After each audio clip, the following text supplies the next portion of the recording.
कि जिनके पास चावल हो, तो वहीं को मतलब उन्हीं को वो अपना जो भी उसके बदले जो भी देना चाहते हैं तो उनको बेचना होगा। तो ये डबल जो माँग की समस्या थी, दोहरी माँग की जो समस्या थी, हम्म। ये वस्तु प्रणाली में थी। इसी वजह यही सबको देखते हुए मुद्रा का आविष्कार किया गया।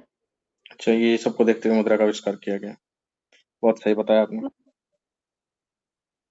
चलिए ये बताइए कि क्या कहते हैं कि फिएट मनी क्या होता है, लीगल टेंडर क्या होता है?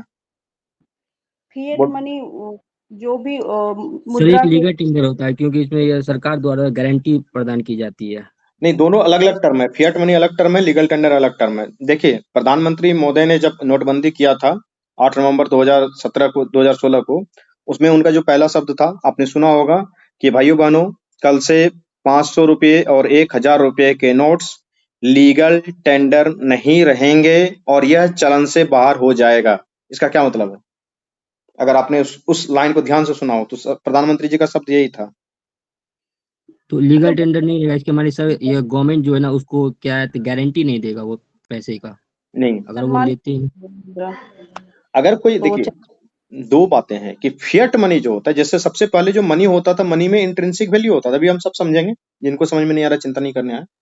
मनी में इंट्रिंसिक वैल्यू होता था, और इंट्रिंसिक वैल्यू होने का मतलब ये होता है, जैसे कि सोने का सिक्का है तो सोने का अपने आप खुद का तो बहुत सारा मूल्य है। चांदी का सिक्का है तो चांदी का ही तो बहुत सारा मूल्य है। तो उसको बोलते हैं intrinsic value of money itself. मतलब कि सिक्के का अपना आंतरिक मूल्य खुद का भी है।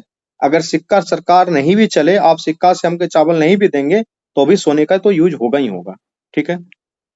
उसके बाद होता है कि फेस वैल्यू, जैसे जो आपका ये करेंसी आता है पेपर वाला, जो आज के समय में पुराना 500 वाला नोट है, उसका कौन सा वैल्यू है? कोई वैल्यू नहीं है। वैल्यू क्यों नहीं है?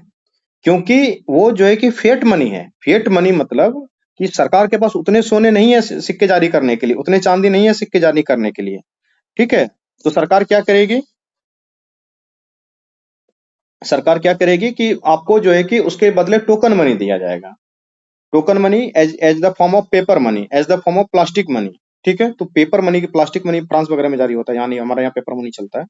तो पेपर मनी में क्या होता है कि वो पेपर लिखा है होगा, उसके ऊपर लिखा हुआ है कि यह 2000 रुपये का नोट है, या 500 रुपये का नोट है, या 100 रुपये का नोट है। लेकिन क्या उस 500 रुपये के कागज का खुद का इंट्रिंसिक वैल्यू है कुछ? एक रुपया आधा रुपया हो सकता है उस कागज का दाम, उससे ज्यादा तो दाम नहीं है। ठीक है।